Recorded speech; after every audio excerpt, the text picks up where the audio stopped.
1992 December 6 കറുത്ത ഞായറാഴ്ചയാണ് എന്റെ പ്രിയപ്പെട്ട സഹോദരങ്ങളെ ബാബരി മസ്ജിദ് തകർക്കപ്പെട്ടത്. ഇന്നും നമുക്ക് അതറിയാം. 33 വർഷങ്ങൾ പിന്നിടുമ്പോഴും അതിന്റെ വേദനയോടുകൂടി ജീവിക്കുന്നവരാണ് മുസ്ലിം ഉമ്മത്ത് മുഴുവനും, ഇന്ത്യൻ ജനത മുഴുവനും. നമ്മെ മാത്രമല്ല, നിഷ്പക്ഷമായി ചരിത്രം പഠിക്കുമ്പോഴും നിഷ്പക്ഷമായി ഇന്ത്യയെ സ്നേഹിക്കുമ്പോഴും ഏതൊരു മനുഷ്യനെയും, മുസൽമാൻ എന്ന് മാത്രമല്ല ഏതൊരു മനുഷ്യന്റെയും ഹൃദയങ്ങളെ വേദനിപ്പിക്കുന്ന രംഗം കൂടിയായിരുന്നു അത്. നമുക്കറിയാം, യഥാർത്ഥത്തിൽ ബാബരി മസ്ജിദ് നിർമ്മിച്ചത് ഒരു തരിശു ഭൂമിയിലായിരുന്നു. യഥാർത്ഥമായി ചരിത്രം പഠിക്കുന്ന ഒരു മനുഷ്യനെ സംബന്ധിച്ചിടത്തോളം 1528 ബാബർ ചക്രവർത്തിയുടെ കാലഘട്ടത്തിൽ സേനാനായകനായിരുന്ന മീർബാക്കി എന്നറിയപ്പെടുന്നവരായിരുന്നു പരിശുദ്ധമായ ബാബരി മസ്ജിദ് നിർമ്മിച്ചത്. ബാബരി മസ്ജിദ് നിർമ്മിക്കുന്നതിന് മുമ്പ് അവിടെയുള്ള ഭൂമി തരിശു ഭൂമിയായിരുന്നു. അത് നാമല്ല പറയുന്നത്, മുസ്ലിമീങ്ങൾ മാത്രമല്ല പറയുന്നത്, സുപ്രീം കോടതിയിലെ ചീഫ് ജസ്റ്റിസ് ഉൾപ്പെടെയുള്ള ആർക്കിയോളജിക്കൽ സർവേ ഓഫ് ഇന്ത്യയുടെ എത്രയോ കണ്ടെത്തലുകൾ അഥവാ എത്രയോ അന്വേഷണങ്ങൾക്ക് ശേഷം വിധി പ്രഖ്യാപിച്ച വിധിയിലൂടെയാണ് ആ ഭൂമി തരിശു ഭൂമിയായിരുന്നു എന്നും അതിന്റെ അടിത്തട്ടുകൾ ഇളക്കി നോക്കുമ്പോഴും എത്രമാത്രം ഇളക്കി മറിക്കുമ്പോൾ പോലും അവിടെ ഒരു ക്ഷേത്രത്തിന്റെയോ അമ്പലത്തിന്റെയോ അവശിഷ്ടങ്ങൾ കാണാൻ കഴിഞ്ഞിട്ടില്ല എന്നുള്ളത് ഇന്ത്യ രാജ്യത്തിനെ സംബന്ധിച്ചിടത്തോളം ഒരു പച്ചയായ യാഥാർത്ഥ്യമായിരുന്നു. ആ യാഥാർത്ഥ്യം നീതി ന്യായ സംവിധാനങ്ങൾ നമുക്ക് പ്രതികൂലമായി നിന്നു. ഇന്ത്യ രാജ്യത്തിന്റെ ഭരണസ്ഥിര കേന്ദ്രങ്ങൾ കൈയടക്കി വെച്ചിരിക്കുന്ന ഭരണാധികാരികൾ ഈ സത്യത്തെ മറച്ചു പിടിച്ചിട്ട് കുതന്ത്രങ്ങൾ കൊണ്ടും അതുപോലെ തന്നെ തന്ത്രങ്ങൾ ഉപയോഗിച്ചുകൊണ്ടും സ്വാധീനം ചെലുത്തിയിട്ട് ഇന്ത്യ രാജ്യത്തിന്റെ മഹിതമായ പാരമ്പര്യത്തെ തച്ചുടയ്ക്കാൻ വേണ്ടി ഈ രാജ്യത്തിന്റെ ദുശക്തികൾ ഇന്നും പ്രവർത്തിച്ചു കൊണ്ടിരിക്കുന്നതിന്റെ പരിണിത ഫലമായിരുന്നു അന്ന് നടന്ന സംഭവം. അല്ലാഹു ഇസ്സത്ത് നൽകി അനുഗ്രഹിക്കുമാറാകട്ടെ. എന്റെ പ്രിയമുള്ള സഹോദരങ്ങളെ, സത്യവിശ്വാസികളെ, പ്രിയപ്പെട്ട വിശ്വാസികളെ, പരിശുദ്ധമായ ബാബരി മസ്ജിദ് അത് തെളിവുകളുടെയും വാദങ്ങളുടെയും അന്വേഷണങ്ങളുടെയും കണ്ടെത്തലുകൾ കൊണ്ട് അത് ബാബരി എന്നുള്ളത് അത് മുസൽമാന്റെ ഭൂമിയാണെന്നും അവിടെയുള്ളത് അത് മുസ്ലിം പള്ളി തന്നെയാണെന്നും കൃത്യമായി നിർവചിച്ചിട്ടും അല്ലെങ്കിൽ കൃത്യമായി വിധി പ്രഖ്യാപിച്ചിട്ടും പരിശുദ്ധമായ ബാബരി മസ്ജിദിന്റെ പുണ്യമായ ഭൂമി അത് മറ്റൊരു സമുദായത്തിലേക്ക് ചേർക്കപ്പെട്ടു. ഇത് വളരെ ദുഃഖകരമായ അവസ്ഥയാണ്.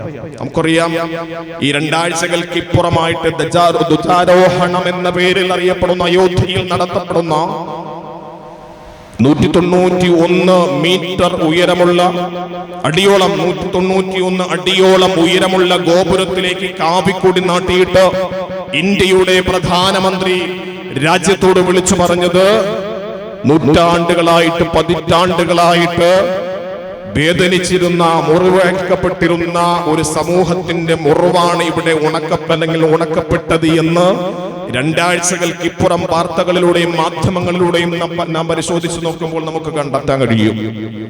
ഒരു രാജ്യത്തിന്റെ പ്രധാനമന്ത്രി അഭിമാനത്തോടുകൂടി പറയുന്നു, ഒരു സമുദായത്തിന്റെ ഒരു സമൂഹത്തിന്റെ ആരാധനാലയം ഇടിച്ചു നിരപ്പാക്കിയിട്ട് മറ്റൊരു സമുദായത്തിന്റെ ആരാധനാലയം പടുത്തുയർത്തിയിട്ട് അതിന്റെ പേരിൽ ആഘോഷങ്ങളും അതുപോലെ തന്നെ ആഹ്ലാദങ്ങളും പ്രകടിപ്പിച്ചിട്ട് അവിടെ ഏറ്റവും കൂടുതൽ അവർ രാജ്യത്തിന്റെ ഏറ്റവും പ്രധാനമന്ത്രിയായി നിലകൊള്ളുമ്പോഴും ഒരു സമൂഹത്തിനു വേണ്ടി മാത്രം സംസാരിക്കുന്ന പ്രധാനമന്ത്രിയായി നമ്മുടെ പ്രധാനമന്ത്രി അവിടെ കാഴ്ചവെക്കുമ്പോഴും നാം ഒന്ന് മനസ്സിലാക്കണം നമ്മുടെ രാജ്യത്തിന്റെ പോക്കും നമ്മുടെ രാജ്യത്തിന്റെ നീക്കവും.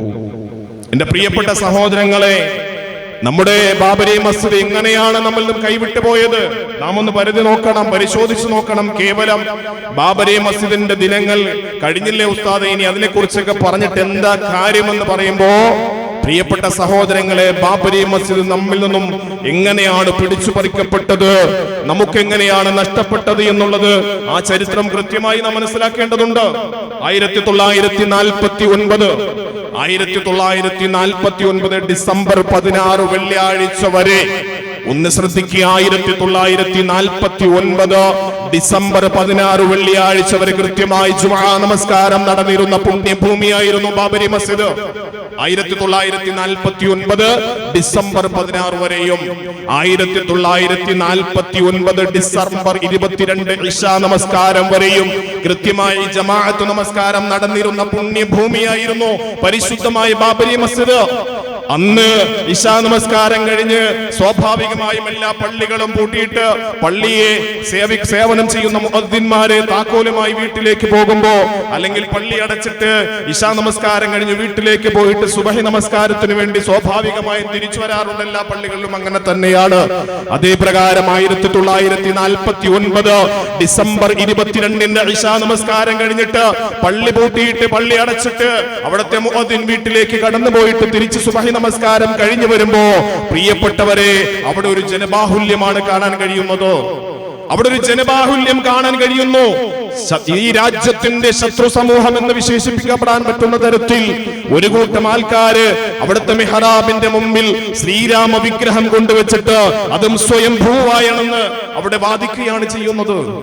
നാം ഒന്ന് മനസ്സിലാക്കണം, എന്റെ പ്രിയപ്പെട്ട സഹോദരങ്ങളെ, പരിശുദ്ധമായ അള്ളാഹുവിന്റെ പള്ളിയാകുന്ന പരിശുദ്ധമായ ബാബരി മസ്ജിദിന്റെ മിഹ്റാബിൽ ശ്രീരാമ വിഗ്രഹം കൊണ്ടുവച്ചിട്ട് അത് നമ്മുടേതാണ്, ഈ ദൈവമുടെ സ്വയംഭൂവാണെന്ന് വാദിക്കാനും അല്ലെങ്കിൽ അതിനുവേണ്ടി പണിപ്പെടാനും അതിനുവേണ്ടിയുള്ള ശത്രുതയുണ്ടാക്കി തീർക്കുവാനും വേണ്ടി പണിപ്പെട്ടുകൊണ്ടിരിക്കുന്ന ഒരു സമൂഹത്തിന്റെ കാഴ്ചയാണ് 1949 ഡിസംബർ 22 ശേഷമുള്ള ദിവസത്തിൽ സുബഹി നമസ്കാരത്തിന്റെ സമയത്ത് അവിടെ കാണാൻ കഴിഞ്ഞത്. പ്രിയപ്പെട്ടവരെ, അത് വിഗ്രഹം അവിടെ നിന്ന് നീക്കം ചെയ്തില്ല. വിഗ്രഹം നീക്കം ചെയ്യാൻ വേണ്ടി അന്നത്തെ പ്രധാനമന്ത്രിയായിരുന്ന പണ്ഡിറ്റ് ജവഹർലാൽ നെഹ്റു ആവശ്യപ്പെട്ടു. പക്ഷേ അത് നീക്കിയില്ല. അത് അവിടെ കലാപം ഉണ്ടാകുമെന്ന് പറഞ്ഞിട്ട് നമുക്കറിയാമെന്ന് ആലപ്പുഴ ജില്ലയിലെ അന്നത്തെ മജിസ്ട്രേറ്റ് കൂടിയായിരുന്ന KK നായർ എന്നറിയപ്പെടുന്ന അവിടുത്തെ ആ ഭരണാധികാരി അവിടെ റിസീവർ ഭരണം ഏർപ്പെടുത്തി. കാരണം വിഗ്രഹത്തെ നീക്കാൻ കഴിയില്ല. വിഗ്രഹത്തെ നീക്കിയാൽ അവിടെ കലാപമുണ്ടാകും, അവിടെ പ്രശ്ന സങ്കീർണമായി തീരും. അതുകൊണ്ട് തന്നെ വിഗ്രഹം നീക്കാൻ പാടില്ല എന്ന് അവിടെ പ്രഖ്യാപിക്കുകയും അവിടെ റിസീവർ ഭരണം ഏർപ്പെടുത്തുകയും ചെയ്തു. ചരിത്രം പരിശോധിക്കുമ്പോൾ നമുക്ക് മനസ്സിലാക്കാൻ കഴിയും. അങ്ങനെ 421 വർഷക്കാലം അള്ളാഹു വേണ്ടി സുജൂദ് ചെയ്തിരുന്ന വിശ്വാസികൾ സർവസത്താവായ റബ്ബുൽ ആലമീനായ അള്ളാഹുവിന് വേണ്ടി സാഷ്ടാംഗം ചെയ്തിരുന്ന പുണ്യഭൂമി വിശ്വാസികളായ മുസ്ലിം സമൂഹത്തിന്റെ കരങ്ങളിൽ നിന്നും പിടിച്ചു പറിക്കപ്പെട്ട രീതിയിൽ മറ്റൊരു സമുദായത്തിന്റെ അവകാശമായി ഇല്ലാത്ത ന്യായവാദങ്ങൾ പറഞ്ഞിട്ട് അന്യായത്തോടുകൂടി പിടിച്ചെടുക്കപ്പെട്ട ഒരു രംഗമാണ് പരിശുദ്ധമായ ബാബരി മസ്ജിദിന്റെ ചരിത്രത്തിന്റെ തുടക്കത്തിൽ നമുക്ക് കാണാൻ കഴിയുന്നത്. തീർന്നില്ല. അതിന്റെ ആദ്യഘട്ടം ഇതാണെങ്കിൽ രണ്ടാമത്തെ ഘട്ടം എന്ന് പറയുന്നത് 1992 ഡിസംബർ 6 കർസേവകർ ബാബരി മസ്ജിദിന്റെ താഴികക്കുടങ്ങൾ തച്ചു തകർക്കുന്ന രംഗം, കരളയിപ്പിക്കുന്ന രംഗം. എന്റെ പ്രിയപ്പെട്ട സഹോദരങ്ങളെ, ഓരോ വിശ്വാസിയുടെയും ഹൃദയത്തിലേക്ക് നൊന്തുകൊണ്ട് വേദനയോടുകൂടി നമുക്ക് പറയാനേ കഴിയുകയുള്ളൂ. തച്ചു തകർത്തു കളയുന്ന കർസേവകർ അതിന്റെ പുറത്ത് കയറിയിട്ട് സംഹാര താണ്ഡവമാടുന്ന രംഗമായിരുന്നു രണ്ടാമത്തെ ഘട്ടം എന്ന് പറയുന്നത്. പ്രിയപ്പെട്ടവരെ, അതിന്റെ മൂന്നാമത്തെ ഘട്ടം എന്ന് പറയുന്നത് ആ പുണ്യമായ പവിത്രമായ പരിശുദ്ധമായ ബാബരി മസ്ജിദിന്റെ ഭൂമിയിൽ അവിടെ അയോധ്യയിലെ ശ്രീരാമക്ഷേത്രം നിർമ്മിക്കുന്ന പണിയായിരുന്നു ചെയ്തത്. അതിന്റെ പണി നമുക്കറിയാം 2 ആഴ്ചകൾക്ക് ഇപ്പുറം പൂർത്തിയായപ്പോഴാണ് ധ്വജാരോഹണം എന്ന പേരിൽ അവിടെ കാവിക്കൊടി 191 അടി ഉയരത്തിലുള്ള ഗോപുരത്തിൽ കാവിക്കൊടി നാട്ടിയിട്ട് പൂർത്തിയാക്കപ്പെട്ടത്. ഈ രാജ്യത്തിൽ നൂറ്റാണ്ടുകളായി കൊണ്ടിരുന്ന, ഈ രാജ്യത്തിൽ നൂറ്റാണ്ടുകളായി മുറിവേൽക്കപ്പെട്ടിരുന്ന ഒരു സമുദായത്തിന്റെ, ഒരു സമൂഹത്തിന്റെ മുറിവുണക്കാൻ കഴിഞ്ഞു എന്ന് പ്രധാനമന്ത്രി ആ സമയത്താണ് പ്രഖ്യാപിച്ചത്. എന്റെ പ്രിയപ്പെട്ട സമൂഹമേ, എന്റെ പ്രിയപ്പെട്ട മുസ്ലിം ഉമ്മത്തെ, നാം ഒന്നും ഒരുമിച്ച് നിൽക്കുകയാണെങ്കിൽ, നമ്മുടെ രാഷ്ട്രീയ താല്പര്യങ്ങളും രാഷ്ട്രീയ ചിന്താഗതികളൊക്കെ മാറ്റിവെച്ചിട്ട് ഈ രാജ്യത്തിനു വേണ്ടി ഒരുമിച്ച് നിൽക്കാൻ തയ്യാറായാൽ, പ്രിയപ്പെട്ടവരെ, ഇസ്സത്ത് അത് മുസ്ലിം ഉമ്മത്തിന് തന്നെയായിരിക്കും. ഇന്നലെ ബാബരി മസ്ജിദ് അത് നമുക്കുള്ളതായിരുന്നു, ഇന്നും നമുക്കുള്ളതാണ്, നാളെയും നമുക്കുള്ളതാണെന്ന ചിന്താഗതി ഓരോ വിശ്വാസിയുടെയും ഹൃദയാന്തരങ്ങളിൽ ഉറച്ചു നിൽക്കട്ടെ. എന്റെ പ്രിയപ്പെട്ട സഹോദരങ്ങളെ, ബാബരി മസ്ജിദ് തകർക്കപ്പെട്ടിട്ട് 33 വർഷം കഴിയുമ്പോ ഉസ്താദ് ഇനി അതിനെ കുറിച്ച് എന്തിനാ പറയുന്നത്? അത് പോട്ടെ, നല്ല പ്രിയപ്പെട്ടവരെ, ബാബരി മസ്ജിദിലൂടെ തന്നെ തുടങ്ങി വെച്ച എത്രയോ പള്ളികൾ ഇന്ന് തകർക്കപ്പെട്ടു കഴിഞ്ഞുകൊണ്ടിരിക്കുന്നു, അല്ലെങ്കിൽ തകർക്കപ്പെട്ടുകൊണ്ടിരിക്കുന്നു. അതിന്റെയൊക്കെ ഏറ്റവും ദുരന്തപൂരിതമായ ഒരു അവസ്ഥയിലൂടെയാണ് ഇന്ത്യ രാജ്യം കടന്നുപോയിക്കൊണ്ടിരിക്കുന്നത്. അല്ലാഹു തആല കാത്തുരക്ഷിക്കുമാറാകട്ടെ. പ്രിയപ്പെട്ടവരെ, നമുക്കറിയാം നമ്മുടെ രാജ്യം ഇന്ന് കേന്ദ്ര സർക്കാരിന്റെ നേതൃത്വത്തിൽ, അല്ലെങ്കിൽ RSSന്റെ നേതൃത്വത്തിൽ, RSS എന്ന് പറയുന്നത് നിങ്ങളൊക്കെ വിചാരിക്കുന്നത് പോലെ നമ്മുടെ നാട്ടിലുള്ള സാധാരണ പാവങ്ങളായ ഹൈന്ദവ സഹോദരങ്ങൾ എന്നൊരു പക്ഷേ നിങ്ങൾ ചിന്തിക്കും. തെറ്റാണ്. നിങ്ങൾക്കറിയോ സവർക്കറെ? നിങ്ങൾക്കറിയോ സവർക്കറുടെ ചരിത്രം നിങ്ങൾ പഠിച്ചിട്ടുണ്ടോ? രാജ്യത്തിനു വേണ്ടി, അല്ലെങ്കിൽ രാജ്യത്തെ ഒറ്റുകൊടുക്കാൻ വേണ്ടി പ്രവർത്തിച്ചിരുന്ന സവർക്കർ, ആ സവർക്കറുടെ ചരിത്രം പഠിക്കുമ്പോൾ സവർക്കർ ഒരിക്കലും വിഗ്രഹാരാധന നടത്തിയിരുന്നില്ല, അമ്പലത്തിൽ പോയി തൊഴുതിരുന്നില്ല. സവർക്കർ എന്തെന്നറിയോ? അവൻ ചെയ്തിരുന്ന പണി എന്ന് പറയുന്നത് ഈ സമുദായത്തിന്റെ മക്കളെ നശിപ്പിക്കുവാൻ, ഇന്ത്യ രാജ്യത്തിന് ഒറ്റുകൊടുക്കാനുള്ള ശ്രമം മാത്രമായിരുന്നു നടത്തിയിരുന്നത്. ഒരു മതവിശ്വാസിയല്ലായിരുന്നു സവർക്കർ. അവർ RSSന്റെ നേതാക്കളെ നിങ്ങളൊന്ന് പരിശോധിച്ചു നോക്കണം.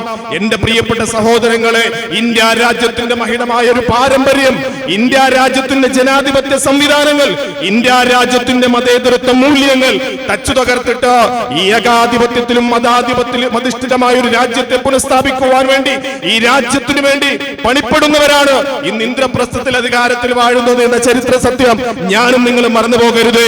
എന്റെ പ്രിയപ്പെട്ട സഹോദരങ്ങളെ, കഴിഞ്ഞ ആഴ്ചകൾ എന്നേക്കാൾ കൂടുതൽ വാർത്തകൾ ഒരുപക്ഷെ വായിച്ചു കാണും.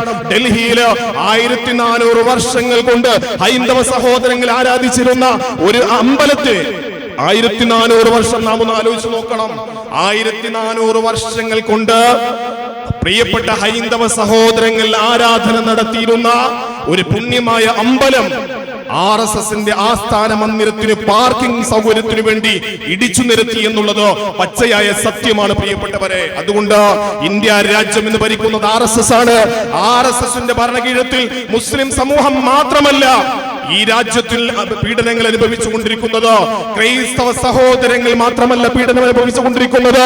പാവപ്പെട്ട ദലിതരായ അധിസ്ഥിതർ ഉൾപ്പെടെയുള്ള, അല്ലെങ്കിൽ പാവങ്ങളായ ഹൈന്ദവ സഹോദരങ്ങൾ ഉൾപ്പെടെയുള്ള ജനവിഭാഗമാണ് എന്ന് പറഞ്ഞാൽ ചുരുക്കത്തിൽ ഇന്ത്യ രാജ്യത്തിലെ മുഴുവൻ മനുഷ്യരും ഒരു വിഭാഗം ഒഴികെ, ഈ ശത്രു സമൂഹമായ ഒരു വിഭാഗം ഒഴികെയുള്ള മുഴുവൻ മനുഷ്യരും RSSന്റെ കീഴിൽ പ്രവർത്തിക്കുന്ന രാജ്യത്തിന്റെ BJP സർക്കാരിന്റെ കീഴിൽ ഇന്ന് ഏറ്റവും വലിയ അപകടകരമായ അവസ്ഥയിലേക്ക് ഒന്ന് നാം കണ്ടതാണ് ബീഹാറിലെ തെരഞ്ഞെടുപ്പുമായി ബന്ധപ്പെട്ട വിഷയം. അവിടെ നടന്ന അട്ടിമറികൾ. രണ്ടാമത് നമ്മുടെ രാജ്യത്തിൽ SIR-ിലൂടെ നമ്മുടെ രാജ്യത്ത് നാം പുറത്താക്കപ്പെടാൻ പോകുന്ന ദയനീയമായ അവസ്ഥകൾ ഇനിതാ കടന്നു വരുന്നുണ്ട്.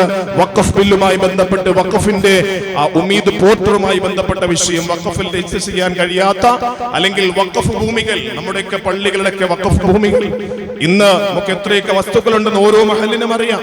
പക്ഷേ അത് കൃത്യമായി വഖഫ് ബോർഡിൽ, അല്ലെങ്കിൽ കേന്ദ്ര സർക്കാർ ഉമീദ് പോർട്ടൽ എന്നറിയപ്പെടുന്ന ഒരു പോർട്ടലിലൂടെ രജിസ്റ്റർ ചെയ്യപ്പെടാത്ത നിലയിൽ ആക്കപ്പെട്ടു പോയി കഴിഞ്ഞാൽ നമുക്കറിയാം എന്റെ പ്രിയപ്പെട്ടവരെ, എത്രോ പാപ്പായുടെ ആധാരം പള്ളിക്കൊണ്ട് എങ്കിലും, എത്രോ പാപമാര് നമുക്ക് നൽകപ്പെട്ട വസ്തുവാണ് എന്ന് പറഞ്ഞാലും ഇന്നാണ് ഇതിന്റെ ലാസ്റ്റ് ഡേറ്റ്. ഓരോ മഹല്ലും എന്റെ പ്രിയപ്പെട്ട സഹോദരങ്ങളെ വളരെ കൃത്യമായി അജണ്ടകൾ നടപ്പിലാക്കിക്കൊണ്ടിരിക്കുന്നു. നമുക്കൊന്ന് രാഷ്ട്രീയമുണ്ട്, രാഷ്ട്രീയത്തിലെ കൊടികൾ നമുക്ക് പിടിക്കാം, രാഷ്ട്രീയത്തിന്റെ വർത്തമാനങ്ങൾ പറയാം. മുസ്ലിം ചേരികൾ തിരിഞ്ഞിട്ട് പരസ്പരം അങ്ങോട്ടും ഇങ്ങോട്ടും വൈരാഗ്യങ്ങളും വിദ്വേഷങ്ങളും നടത്തിയിട്ട് വോട്ടിന് വേണ്ടിയും അധികാരത്തിനു വേണ്ടിയും പടലപ്പിണക്കങ്ങൾ നടത്തിക്കൊണ്ടിരിക്കുന്നവരെ എന്റെ പ്രിയപ്പെട്ട സഹോദരങ്ങളൊന്ന് മനസ്സിലാക്കിയിട്ടില്ലെങ്കിൽ ഞാനും നിങ്ങളും അടങ്ങുന്ന ഈ സമുദായം വളരെ അപകടകരമായ അവസ്ഥയിലേക്ക് നീങ്ങിക്കൊണ്ടിരിക്കുന്നു എന്നുള്ളത് ഒരു യാഥാർത്ഥ്യമാണ്. ഇന്ന് ഡിസംബർ 5-ആണ്. ഡിസംബർ 5-നാണ് ഉമീദ് പോർട്ടലിൽ വഖഫുമായി ബന്ധപ്പെട്ട് മഹല്ലിന്റെ സംവിധാനങ്ങളും മഹല്ലിന്റെ വസ്തുവകകളും അടക്കമുള്ള സംവിധാനങ്ങൾ രജിസ്റ്റർ ചെയ്യേണ്ട അവസാനത്തെ ഡേറ്റ് എന്ന് പറയപ്പെടുന്നത് ഇന്ന്. കാരണം നൂറുകണക്കിന് മഹല്ലുകൾ എന്റെ പ്രിയപ്പെട്ട സഹോദരങ്ങൾ ഒന്ന് മനസ്സിലാക്കണം. ഉമീദ് പോർട്ടലിന്റെ സാങ്കേതിക പ്രശ്നം കൊണ്ട് തന്നെ ഇതിനകം രജിസ്റ്റർ ചെയ്യാൻ ശ്രമിച്ച നൂറുകണക്കിന് മഹല്ലുകൾക്ക് രജിസ്ട്രേഷൻ ലഭിക്കുന്നില്ല. അത് കേന്ദ്ര സർക്കാരിന്റെ ഒരു നയം തന്നെയായിരിക്കും. കാരണം സമയം നീട്ടിത്തരാൻ വേണ്ടി ആവശ്യപ്പെട്ടിട്ടും ഇതുവരെയും സമയം നീട്ടി കൊടുത്തിട്ടില്ല.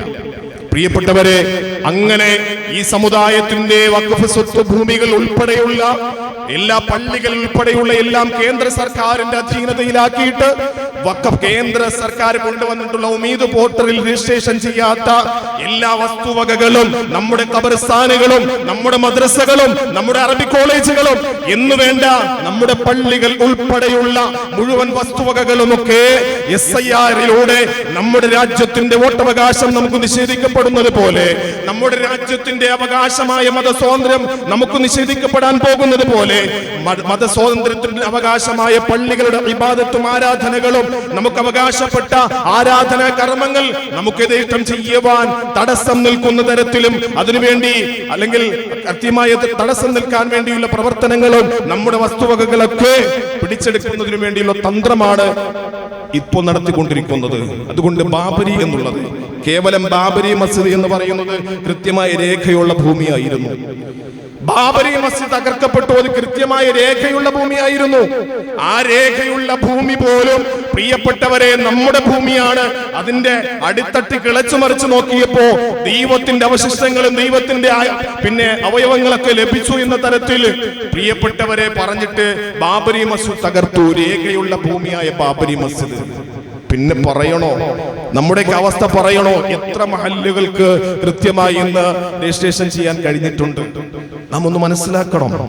എന്റെ പ്രിയപ്പെട്ട സമൂഹമേ, വിശുദ്ധമായ ഖുർആനിലൂടെ അല്ലാഹു തആല പഠിപ്പിച്ചതുപോലെ ഈ ചിത്രശക്തികൾ രാജ്യത്തിന് അപകടമാണ്, മനുഷ്യന് അപകടമാണ്, ഈ രാജ്യത്തിന്റെ മുഴുവൻ പൗരന്മാർക്കും അപകടമാണ് എന്ന തിരിച്ചറിവ് നമുക്കുണ്ടാകട്ടെ. വിശുദ്ധമായ ഖുർആൻ നമ്മോട് പഠിപ്പിച്ചു, വലൗലാ ദഫ്ഉല്ലാഹി നാസ ബഅലഹും ബിബഅൽ.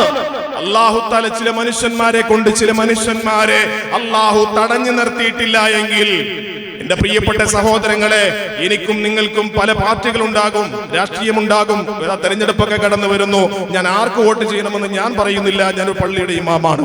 നിങ്ങൾക്കറിയാം നിങ്ങളുടെ വോട്ടവകാശം എങ്ങനെയാണ് വിനിയോഗിക്കേണ്ടതെന്ന്.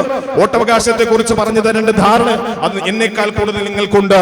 പക്ഷേ രാഷ്ട്രീയത്തിന്റെ പേരിൽ നമ്മുടെ ഉമ്മത്ത് ഭിന്നിച്ചു പോയി കഴിഞ്ഞാൽ, ഈ രാജ്യത്തിന്റെ കാവിക്കൊടിക്ക് വേണ്ടി ഈ രാജ്യത്തിന്റെ ഒരു ഭാഗം മനുഷ്യന്മാരുടെ പ്രവർത്തിച്ചു കൊണ്ടിരിക്കുമ്പോ നാം ചെന്ന ഭിന്നമായിട്ട് അവിടെയും ഇവിടെയും മാറി തിരിഞ്ഞിട്ട് അല്ലെങ്കിൽ മാറി നിന്നിട്ട് നമ്മുടെ സമുദായത്തിനെ ഒറ്റുകൊടുക്കാനും നമ്മുടെ സമുദായത്തിനെതിരെ പ്രവർത്തിക്കാനും അല്ലെങ്കിൽ രാഷ്ട്രീയത്തിന് വേണ്ടി മാത്രം കൊടിപിടിക്കാനും ഒക്കെ ജീവിക്കുന്നവരാണെങ്കിൽ എന്റെയും നിങ്ങളുടെയും തല ഇന്നല്ലെങ്കിൽ നാളെ കാണില്ല. പ്രിയപ്പെട്ടവരെ, റബ്ബിന്റെ മുന്നിൽ എന്റെ പ്രിയപ്പെട്ട സഹോദരങ്ങളെ, വിശുദ്ധമായ ഖുർആൻ നമ്മോട് പഠിപ്പിക്കുന്നത് പോലെ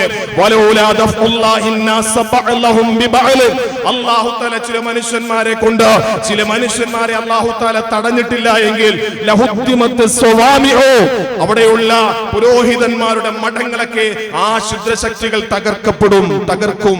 ശുദ്ധമായ ഖുർആൻ അത് മുസ്ലിം പള്ളികൾ മാത്രമല്ല, ബാബരി മസ്ജിദ് മാത്രമല്ല, ഗ്യാൻവാപ്പി മാത്രമല്ല, അത് മുസ്ലിം ഉമ്മത്തിന്റെ പള്ളികൾ മാത്രമല്ല, അവിടെയുള്ള മതപുരോഹിതന്മാരുടെ ക്രിസ്ത്യൻ സഹോദരങ്ങളുടെ മതപുരോഹിതന്മാരുടെ മഠങ്ങൾ അത് തകർക്കും അവര്. വിശുദ്ധ ഖുർആൻ മാത്രമല്ല, ചർച്ചുകളും അവർ തകർക്കുമത്രേ. ആ ക്രൂരന്മാരെ, ദുശക്തികൾ. നമുക്കറിയാം, ദേശസ്നേഹത്തിന്റെ പേരിൽ എന്തോ ദേശസ്നേഹം എന്ന് പറയുമ്പോ വാർന്നൊലിക്കുകയാണ്. ദേശസ്നേഹം എന്ന് പറയുമ്പോ എന്റെ പ്രിയപ്പെട്ട സഹോദരങ്ങളെ, രാജ്യം ഭരിക്കുന്നവർക്ക് ദേശസ്നേഹം എവിടെയാണ്? രാജ്യം ഭരിക്കുന്നവർ ഒരു മഴയത്ത് പോലും അല്ലെങ്കിൽ ഒരു വെയിലത്ത് പോലും ആ രാജ്യത്തിന്റെ സ്വാതന്ത്ര്യ സമരത്തിന് വേണ്ടി പണപൊരുതാനും ഒരു തുള്ളി വിയർപ്പ് സംഭാവന നൽകാനും കഴിയാത്തൊരു സമൂഹമാണ് ഇന്ന് രാജ്യം ഭരിച്ചുകൊണ്ടിരിക്കുന്നത്. ആ രാജ്യം ഭരിക്കുന്നവരാണ് ഇന്ന് ദേശസ്നേഹം പറഞ്ഞുകൊണ്ടിരിക്കുന്നത്. ആരെയാ പഠിപ്പിക്കുന്നത് ദേശസ്നേഹം? നമ്മുടെ ഉപ്പാപ്പ, നമ്മുടെ കുടുംബത്തിലെ കാരണവന്മാര്, നമ്മുടെ പൂർവ്വസൂരികൾ, ധീരദേശാഭിമാനികൾ നെഞ്ചുറപ്പോടുകൂടി നെഞ്ചു വിരിച്ചു കാണിച്ചിട്ട് വെടിവെക്കുമെന്ന നെഞ്ചിന് നേരെ മാപ്പെഴുതി കൊടുക്കാൻ വേണ്ടി തയ്യാറായവരല്ല രാജ്യം ഭരിച്ചു ഇന്ന് നമ്മുടെ സ്വാതന്ത്ര്യ സമരത്തിന് വേണ്ടി പടപൊരുതിയിട്ടുള്ളത്. ഓടിക്കളഞ്ഞവരല്ല. ചരിത്രത്തിൽ ജയിലറകൾ കിടന്നിട്ട് ബ്രിട്ടീഷുകാർക്ക് വേണ്ടി മാപ്പെഴുതി കൊടുക്കാനും അവരുടെ പാദപൂജ ചെയ്യാനും ഒക്കെ നടന്നവരല്ല നമ്മുടെ പൂർവീകരായ ധീരദേശാഭിമാനികൾ. അവരോടാണ് പറയുന്നത്. ഞാൻ പലപ്പോഴും ഇവിടെ സൂചിപ്പിക്കാറുള്ളത് പോലെ ഇന്ത്യൻ സ്വാതന്ത്ര്യ സമര ചരിത്രത്തിലെ വെട്ടിത്തിളങ്ങുന്ന പ്രക്ഷോഭിതമായ മുഖങ്ങൾ എത്രയോ നമുക്ക് പറയാൻ കഴിയും. ചെറുപ്പകാലങ്ങളിൽ രക്തസാക്ഷിത്വം വഹിച്ച വക്കം അബ്ദുൽ ഖാദറിനെ പോലുള്ള ചരിത്ര രക്തസാക്ഷ്യങ്ങളുടെ ചരിത്രം നമുക്ക് എത്രയോ പറയാൻ നമുക്ക് സാധ്യമാകും. നാം ഒന്ന് ചരിത്രം പരിശോധിച്ച് നോക്കട്ടെ. വിശുദ്ധമായ ഖുർആൻ പഠിപ്പിച്ചതുപോലെ ഇന്ത്യ രാജ്യത്തിന്റെ സ്നേഹം എന്ന് പറയുന്നത് അത് എല്ലാ മനുഷ്യരോടുമുള്ള സ്നേഹമാണ്. അത് മതമുള്ള മനുഷ്യനോടും മതമില്ലാത്ത മനുഷ്യനോടും, അത് രാഷ്ട്രീയത്തിന്റെ പേരിൽ വിഭിന്നങ്ങളാകെ തട്ടുകളോടുകൂടിയല്ല. ഇന്ത്യ രാജ്യത്തിന്റെ സ്വാതന്ത്ര്യം എന്ന് പറയുന്നത് അത് കൃത്യമായി ഓരോ മനുഷ്യനും കിട്ടേണ്ട അവകാശങ്ങൾ. ഹൈന്ദവ സഹോദരന് കൃത്യമായി ആരാധനാകർമ്മങ്ങൾ നടത്താൻ, അമ്പലങ്ങളിൽ പോയി ആരാധനാകർമ്മങ്ങൾ നടത്താനുള്ള സ്വാതന്ത്ര്യം ഇന്ത്യ രാജ്യത്ത് വേണം. ക്രൈസ്തവ സഹോദരങ്ങൾക്ക് ചർച്ചുകളിൽ പോയിട്ട് ആരാധനാ സ്വാതന്ത്ര്യം, അവർക്ക് ആരാധന നടത്താനുള്ള സ്വാതന്ത്ര്യം ഇന്ത്യ രാജ്യത്തിന് വേണം. അതുപോലെ മുസ്ലിം സമുദായത്തിനും അവരുടെ ആരാധനാ സ്വാതന്ത്ര്യങ്ങൾ നടത്താനുള്ള അവകാശം ഇന്ത്യ രാജ്യത്തിന് വേണം. അതുപോലെ മതമില്ലാത്തവർക്കും അവരുടേതായ രീതിയിൽ ജീവിക്കാനുള്ള അവകാശം ഈ രാജ്യത്ത് വേണം. എന്റെ പ്രിയപ്പെട്ടവരെ, അതുകൊണ്ട് ഇന്ത്യ രാജ്യം എന്ന് പറയുന്നത് അത് മുസ്ലിമിന്റെ രാജ്യമല്ല. പലപ്പോഴും ഞാനിവിടെ പറയാറുള്ളത് പോലെ ഇന്ത്യ രാജ്യം എന്ന് പറയുന്നത് ഹൈന്ദവ രാജ്യമല്ല. ഇന്ത്യ രാജ്യം എന്ന് പറയുന്നത് ക്രൈസ്തവ രാജ്യമല്ല. മറിച്ച് ഹൈന്ദവനും ക്രൈസ്തവനും ജൂതനും നസ്രാനിയും സിഖുകാരനും മതമുള്ളവരും മതമില്ലാത്തവരും കൂടിച്ചേർന്നിട്ടുള്ള ഒരു പൂന്തോട്ടത്തിലെ മനോഹരമായ പുഷ്പങ്ങൾ പോലെ വിടർന്ന് പരിലസിക്കുന്ന, പരിമളം പടർത്തുന്ന പരിശുദ്ധമായ ഒരു പൂങ്കാവനമാണ് ഇന്ത്യ രാജ്യം. അതുകൊണ്ട് തന്നെ വിശുദ്ധമായ ഖുർആൻ നമ്മോട് പഠിപ്പിക്കുന്നു, ഇന്ത്യ രാജ്യത്തിന്റെ തലയെറുക്കുവാൻ വേണ്ടി ശ്രമിച്ചിരിക്കുന്ന ചിത്രശക്തികൾ അവർക്കെതിരെ വിശുദ്ധമായ ഖുർആൻ പഠിപ്പിച്ചത്, ഒരു വിഭാഗത്തിന് നിങ്ങൾ വിലക്കിട്ടില്ല എങ്കിൽ, നിങ്ങൾ തടഞ്ഞു നിർത്തിയിട്ടില്ല എങ്കിൽ വിശുദ്ധമായ ഖുർആൻ പഠിപ്പിക്കുന്നു അവർ മതപുരോഹിതന്മാരുടെ മഠങ്ങൾ അവർ തച്ചു തകർക്കുമത്രേ, ചർച്ചുകൾ അവർ തകർക്കുമത്രേ, അതുപോലെ തന്നെ ജൂതന്മാരുടെ സിനഗോഗുകളും അവർ തകർക്കുമത്രേ,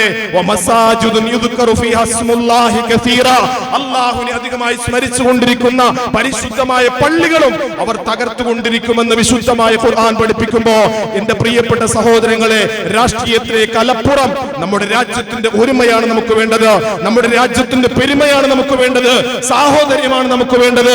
നമ്മുടെ നാടിന് ശാന്തി ഉണ്ടാകണം. എന്റെ പ്രിയപ്പെട്ട സഹോദരങ്ങളെ, ജാതിയുടെ പേരിൽ, മതത്തിന്റെ പേരിൽ പലപ്പോഴും ഒക്കെ നാം കണ്ടുകൊണ്ടിരുന്ന യുപിയിലും അല്ലാതെയും ഒക്കെ കണ്ടുകൊണ്ടിരുന്ന ജാതീയ വ്യവസ്ഥകൾ ഇന്ന് നമ്മുടെ കേരളക്കരയിലും നമ്മുടെ തിരുവനന്തപുരം ജില്ലയിൽ ഉൾപ്പെടെ ഇന്ന് ജാതീയ വ്യവസ്ഥകൾ RSSന്റെയും BJPയുടെയും പ്രവർത്തകർ വോട്ട് ചോദിക്കാനെന്ന തരേണ വീട്ടിലെത്തിയിട്ട് പാവങ്ങളായ ദലിതുകളെ ഏറ്റവും കൂടുതൽ മോശമായ രീതിയിൽ അവിടെ വീട് അടിച്ചു തകർക്കുകയും ക്രൂരമായി അവിടെയുള്ള ആൺകുട്ടികളെ ക്രൂരമായ രീതിയിൽ പീഡിപ്പിക്കുകയും ചെയ്യുന്ന വാർത്തകളാണ് അടുത്ത സമയങ്ങളിൽ, ഈ ഇലക്ഷന്റെ സമയങ്ങളിൽ പോലും നാം കണ്ടുകൊണ്ടിരിക്കുന്നത്. അത് യുപിയിലല്ല, ഡൽഹിയിലല്ല, നമ്മുടെ സ്വന്തം കേരളത്തിൽ. പ്രിയപ്പെട്ട സഹോദരങ്ങളെ, നമ്മുടെ രാജ്യം, നമ്മുടെ രാജ്യത്തിന്റെ പോക്ക്, നമ്മുടെ നാട്, നമ്മുടെ നാടിന്റെ നീക്കം എങ്ങനെയാണ് എന്ന് നാം തിരിച്ചറിയേണ്ടതുണ്ട്. അല്ലാഹു തആല പരിപൂർണമായി ഇസ്സത്ത് നമ്മുടെ സമുദായത്തിന് അല്ലാഹു തആല നൽകി അനുഗ്രഹിക്കുമാറാകട്ടെ. ഇസ്ലാമിന് ഒരു പാരമ്പര്യമുണ്ട്, അത് ഉമർ റളിയല്ലാഹു തആല നമുക്ക് നൽകിയിട്ടുള്ള ഒരു പാരമ്പര്യമാണ്.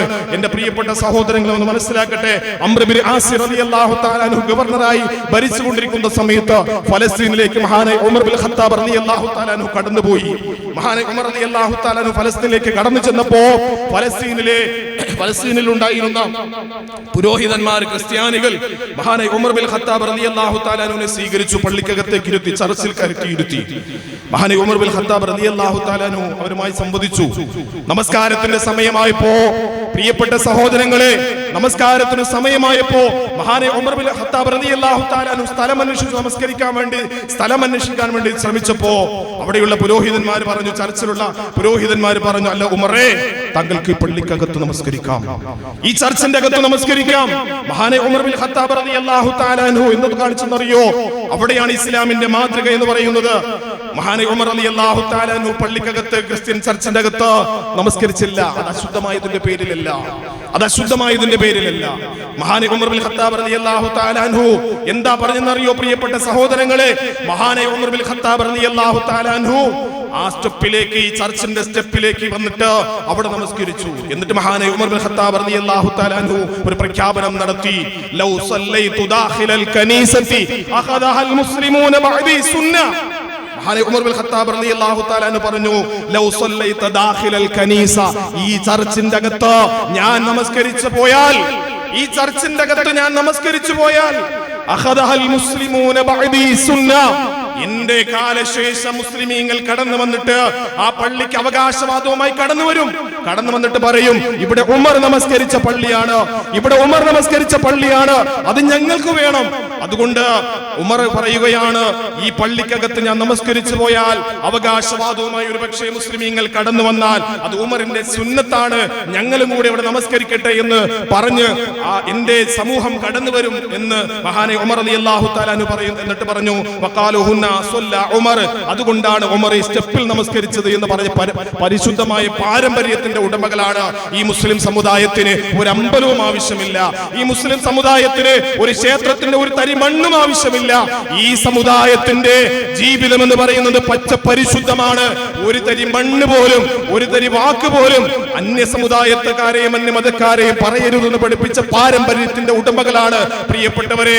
അതുകൊണ്ട് ഈ മുസ്ലിം സമുദായം ഒരാളെയും ആക്ഷേപിച്ചിട്ടില്ല. ചരിത്രത്തിന്റെ അന്ന് മുതൽ ഇന്ന് വരെയും ഒരു ക്ഷേത്രത്തിന്റെ നടുവിലും പശുവിന്റെ മാംസം കൊണ്ടുപോയിട്ട് എറിഞ്ഞിട്ടില്ല, പന്നി മാംസം കൊണ്ടുപോയിട്ട് ഇട്ടിട്ടില്ല. അതൊക്കെ ചെയ്യുന്നതിന്റെ പാരമ്പര്യം മുഴുവനും ഇന്നും ചാരപ്രവർത്തിക്ക് പിടിച്ചത് ഒരു ഹൈന്ദവ പേരുള്ള ഒരു സഹോദരനാണ്. ഞാൻ പറയുന്നില്ല, പേര് പറയുന്നില്ല. ഇങ്ങനെ ചാരപ്രവർത്തനത്തിലും അതുപോലെ വിദ്വേഷ പ്രചരണങ്ങളിലുമൊക്കെ പിന്നാമ്പുറങ്ങളിൽ പ്രവർത്തിക്കുന്നത് മുഴുവനും ഈ സമുദായത്തിന്റെ മക്കളുടെ തലയിലേക്ക് വെച്ച് കെട്ടുന്ന ഒരു പാരമ്പര്യമാണ് ഇന്ന് കേന്ദ്രം ഭരിച്ചുകൊണ്ടിരിക്കുന്നവർ. അമ്പലങ്ങളിൽ പോയിട്ട് മാംസം വിതറിയിട്ട് കലാപം സൃഷ്ടിക്കുക, അതുപോലെ തന്നെ എവിടെയെങ്കിലും കാണുമ്പോൾ അല്ലാഹു അക്ബർ എന്ന് എഴുതിയിട്ട് വർഗീയ വിദ്വേഷങ്ങൾക്ക് പ്രചരണം നടത്തുക. ഇത് മുസ്ലിം ഉമ്മത്തിന്റെ പാരമ്പര്യമല്ല.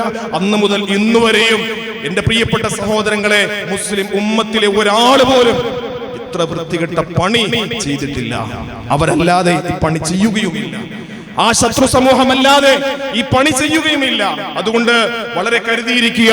സ്നേഹമാണ്, സാഹോദര്യമാണ്, ഒരുമയാണ് മുസ്ലിം ഉമ്മത്തിന് ഇനി ആവശ്യം. മുസ്ലിം ഉമ്മത്തിനെ വോട്ടിലൂടെയും അതുപോലെ തന്നെ വോട്ടർ പട്ടികയിലൂടെയും പുറത്താക്കാൻ വേണ്ടി, വെട്ടിമാറ്റാൻ വേണ്ടിയുള്ള ഗൂഢമായ ശ്രമമാണ് നടത്തിക്കൊണ്ടിരിക്കുന്നത്. അതുപോലെ തന്നെ മുസ്ലിം ഉമ്മത്തിന്റെ ആരാധനാലയങ്ങൾ ഉൾപ്പെടെ പിടിച്ചു പറിക്കാനുള്ള ഗൂഢമായ ശ്രമമാണ് ഇന്ന് അവസാനിക്കുന്ന ഉമീദ് പോർട്ടലിലൂടെ കേന്ദ്ര സർക്കാർ നടപ്പിലാക്കിക്കൊണ്ടിരിക്കുന്നത്. അല്ലാഹു പരിപൂർണമായ ഇസ്സത്ത് ഈ മുസ്ലിം ഉമ്മത്തിന് നൽകി അനുഗ്രഹിക്കുമാറാകട്ടെ. ഈ ഒരുമയും പെരുമയും അല്ലാഹു തആല നമുക്ക് നൽകി അനുഗ്രഹിക്കുമാറാകട്ടെ എന്ന് മാത്രം പറഞ്ഞുകൊണ്ട് എന്റെ വിഷയം ഞാൻ അവസാനിപ്പിക്കുന്നു. കഴിഞ്ഞ ആഴ്ച പറഞ്ഞു വെച്ച വിഷയം നിക്കാഹിന്റെ വിഷയം, ബാക്കി ഇൻഷാ അല്ലാഹ് അടുത്ത ആഴ്ച പറയുന്നതായിരിക്കും ഇൻഷാ അല്ലാഹ്. അല്ലാഹു തആല ഖൈർ നൽകി അനുഗ്രഹിക്കുമാറാകട്ടെ, ഇസ്സത്ത് നൽകി അനുഗ്രഹിക്കുമാറാകട്ടെ. ഈ ബാബരി മസ്ജിദ് നമ്മുടെ കരങ്ങളിലേക്ക് അല്ലാഹു തആല നൽകിയിട്ട് അവിടെ ഇബാദത്ത് ചെയ്യാനും സുജൂദ് ചെയ്യാനും അല്ലാഹു തആല നമുക്ക് സൗഭാഗ്യം നൽകി അനുഗ്രഹിക്കുമാറാകട്ടെ. وآخر دعوانا الحمد لله رب العالمين. السلام عليكم ورحمة الله وبركاته.